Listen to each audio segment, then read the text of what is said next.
So Zach Frazier out of West Virginia, 6'3", 313 pounds. So he's a wrestling champion. Remarkable success as a 4-time heavyweight state champion wrestler. Only lost 2 matches in 4 years. Yeah, that's pretty impressive. That's very impressive, yeah. He was the first true freshman offensive lineman to start at West Virginia since 1980. And then this past year, not giving up a sack at all. Only 4 QB hurries and 3 QB hits. 2022, he was AP second team All Big 12 honors and a consistent academic All Big 12 member as well, and securing the Iron Mountaineer Award for his off-season contributions, which I believe is a West Virginia award. Excellent takedown ability. The wrestling champion stuff shows. This guy can get his hands on you, bring you down.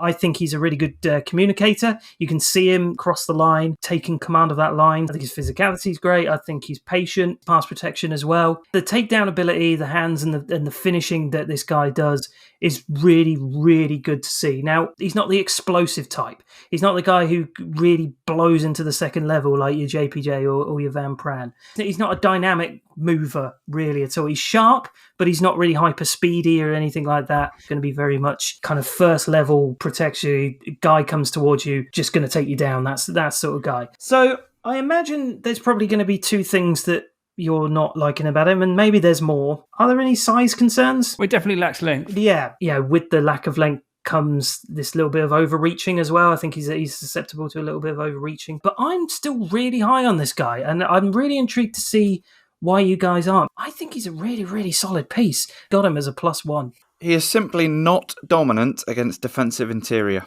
I don't think he has elite short speed. He hasn't got the kind of second level run game ability of the rest of the peers in his class. He drops his head a lot, and that scares me for a centre.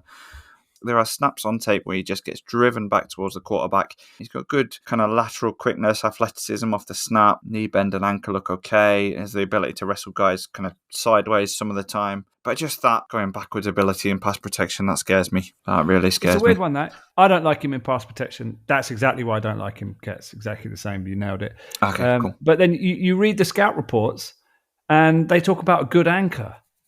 But I think maybe it's the length. So maybe the pure anchor is good, but there's something that's destroying his anchor.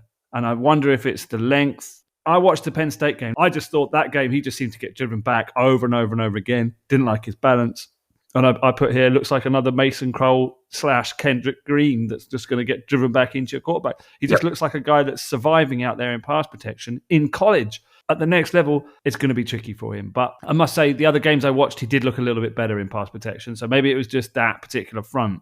Again, average athlete, a little bit late to react to stunts and blitzes. Ultimately, I think you mentioned it, Ketz, as well, just not an elite guy athletically or in many other areas. Apart from the wrestling, I do like the wrestling. I do love that. You know, you can see what mono. If he's gripped up on a guy, he's just going to talk a guy out and throw him to the ground and squash him. And you do like that.